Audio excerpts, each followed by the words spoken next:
Hey guys, welcome back. I'm so excited to be filming today for you guys.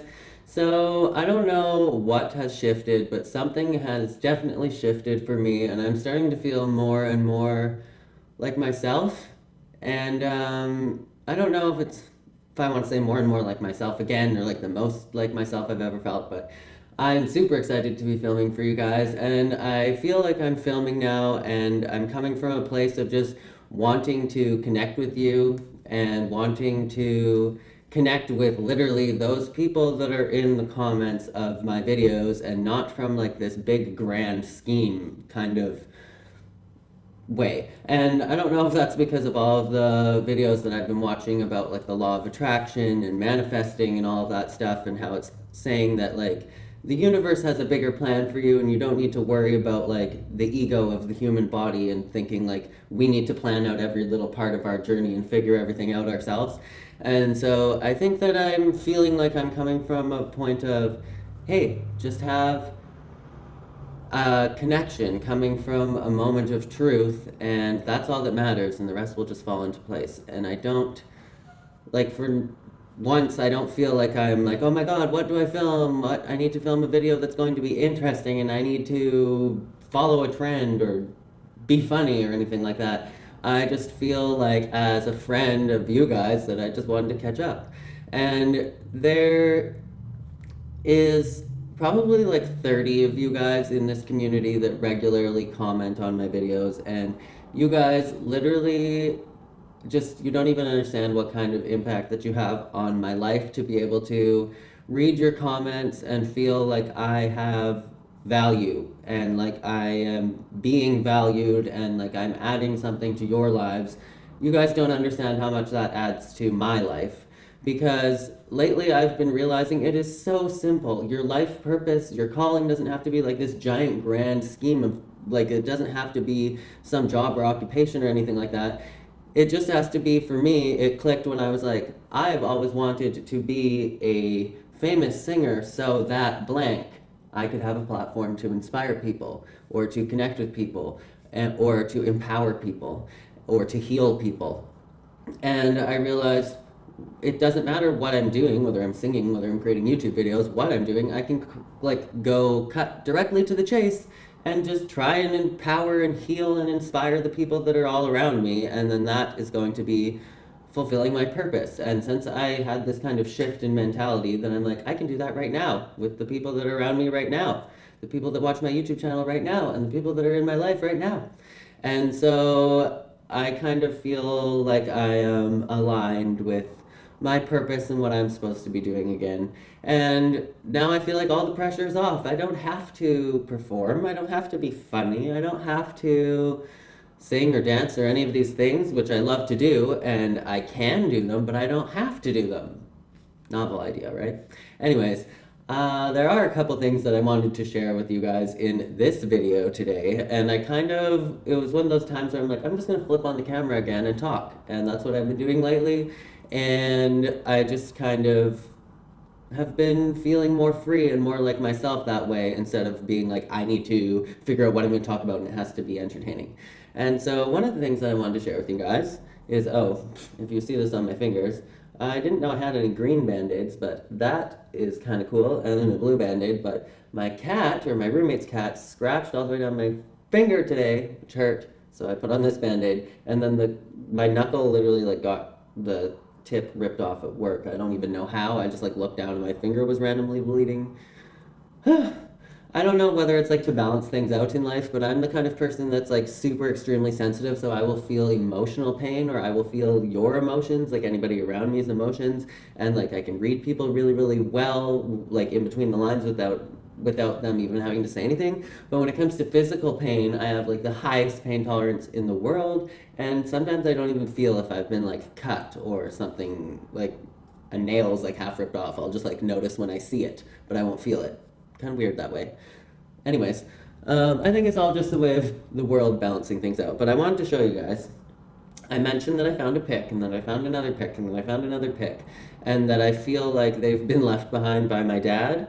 And the funny thing is, I watched my dad play guitar all the time growing up, and I never really had that much of an interest. but I always loved the picks, and I loved looking at picks in the guitar shops, and I loved just looking at the colors of them and the cool designs, and it was just like a creative instrument tool that went along with playing guitar, and so I always thought that was cool. But the ironic thing is my dad rarely ever used a pick, but like I said, I found this pick. It fell into my hand in Hotel Georgia.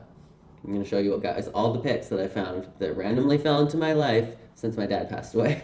So this one fell into my hand in a giant empty room corridor where the ceilings were like, I don't know, at least 10 meters high. There is nobody else around, and this fell into the palm of my hand.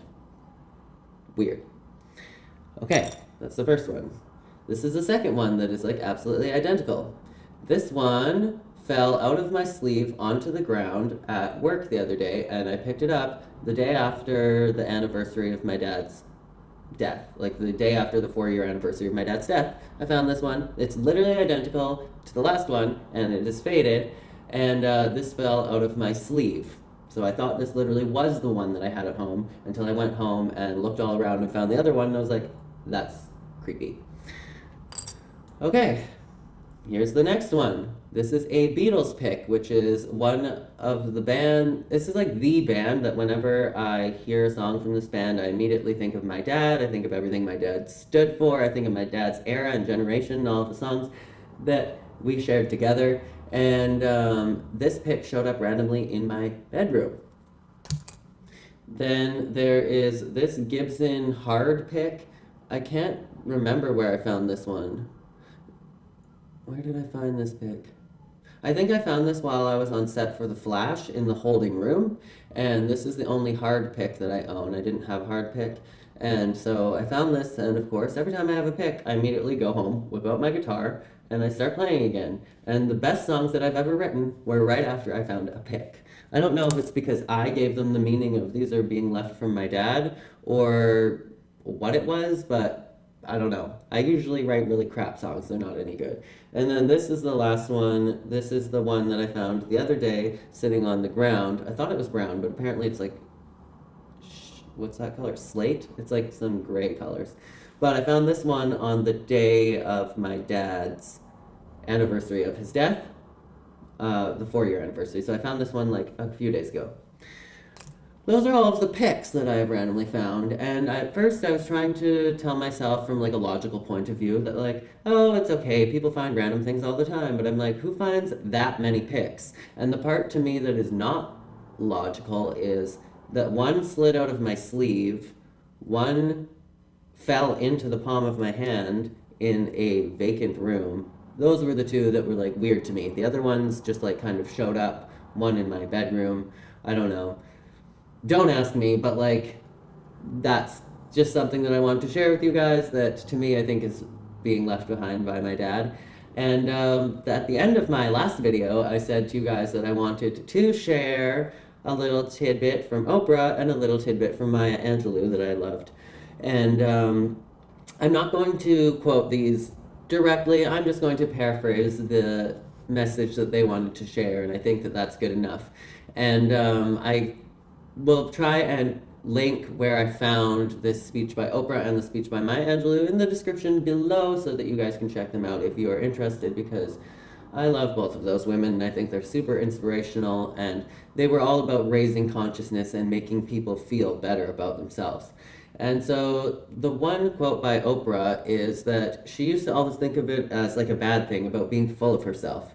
And one of my subscribers here in the Sparkly family once said something extremely similar to me, and it was about making sure that you fill up your cup until your cup is running over, and then you can help others. And it's like with everything that is running out of your full cup, that's what you have to offer and to give to others, but you need to take care of yourself first. And this is basically what Oprah was saying as well. And she said she used to think of it as a bad thing to be full of herself or to take care of herself. And especially from the kind of people that were like, ooh, she's so full of herself. And so she used to think of that as a bad thing. And then she realized, you know, it is great to be full of yourself. She's like, I am so full of myself, my cup runneth over. so that she is able to help and to give back to others. And I always felt like I was being selfish, even by like taking care of myself, by eating properly, by going to the gym or being healthy. Like all of these things in my head were like, oh, this is being vain, this is being egotistical. And like all of these things are just genuine self-care. And so that's something that I'm learning, is the difference between being vain and just taking care of yourself.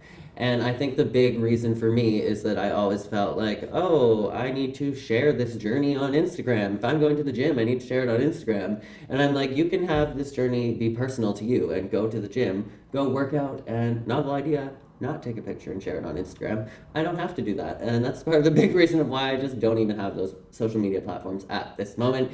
And I feel like I'm channeling everything now into my YouTube channel instead of spreading it all out and having like platforms that are about vanity and nothing with real substance to it. And like looking good and feeling good in that way has a time and a place, but I just feel like it's more authentic for me and more valuable for me to talk with you guys here on YouTube and to put all of my energy into this channel right now. And so that's what I'm going to do. And the other quote that I want to share, because Oprah was all about filling up your own cup, taking care of yourself until your cup is so full that it is running over, that you can help everybody else with all of that extra and inspire people and help raise their consciousness and help take care of others and lend a hand and be a good person. But Maya Angelou said something that I think will help so many people that deal with stage fright, with so many people that feel anxiety, feel alone, feel lost, and especially those that have dealt with losing a loved one or being far, far away from a loved one. And it also, to me, was resonant of, it reminded me of part of the movie Mulan, actually. And I think it was that in Mulan, when she finds Mushu, they're like harnessing in all of the spirits of all of her ancestors. And that's what Maya Angelou was saying. She says, anytime before she goes on stage, she says to everybody that's ever loved her that they're coming on stage with her. So she calls on great-great-grandma, come on, let's go, we're going on stage. Come on, Grandpa, you love me. I know that you've been gone for 30 years, but you're coming up on stage with me. Come on, brother, you're coming up on stage with me. My great-great-grandpa, my best friend, any of these people. And even if they're not passed away, you just call on them, you bring on their energy. And I honestly think that is something that is so human. And I believe in like us having like a collective consciousness, and you are kind of influenced and you share the energy with everybody that you've ever met, that you've had any kind of connection with. And I feel like every human connection is like an interaction, it's a transaction. You give them something, they give you something, and then you become a little bit a part of that transaction as you go on as a soul. You've been affected by them, and they have affected, and you have affected them. And so that's something that I find is really cool about being a human and having a soul. And I just thought that was super cool of Maya Angelou, because I've always felt stronger since my brother passed away, and I felt stronger even more when my dad passed away. And I wondered why, when I woke up the next morning after my dad passed away, I just felt like I'm going to practice for my Broadway audition and I'm going to make it so good. And it just felt like it was coming from a place from my soul. And I was like, this is really weird, because I thought that I would be extremely sad today and feeling all of this mourning and sadness. And yes, I went through that with losing my brother, who I was also really, really close to as well. But when it happened again with my dad, I don't think that it's something that you can ever prepare for or just like do better with grieving from having experience. I just think that it becomes something totally different every time, and for each person that passes or each person that you lose in your life or let go of, regardless of whether they've died or not. But yeah, I loved this inspiration, I guess you could call it, from Maya Angelou, that you should call on all of these people, and that you can call on all of these people whenever you go on stage or whenever you need to speak or whenever you need to share, and they will be with you. And that's just something that I've naturally kind of felt. But when I picture that and I actually think to do that from like a spiritual kind of place, to actually call on the energy and all of this love that I have had from these people in the past, then I don't feel lonely and I don't feel a sense of loss, like these people are gone and our love died, because I feel like love is energy and you give love and you receive love, but that love goes somewhere. It doesn't just die because the physical body of that person died. And because that physical body of that person died doesn't mean that the love that they gave you has to go anywhere, or the inspiration or the feelings that they gave you. You can carry those with you, and you can let go of whatever ones you don't want to carry with you, but you can always call upon those ancestors and call upon those who love you and help bring that in to make you feel more confident and loved and powerful in the best possible way when you have to speak to others. And this is the first time I've made a YouTube video where I'm like, I feel completely calm, and I'm talking from like a completely like open channeled place.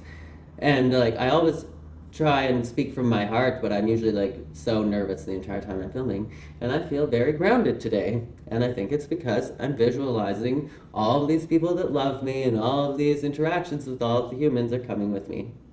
And the last thing that I wanted to say before I ended this video is that I just finished watching a video with James Charles and his brother Ian, and I just love those two.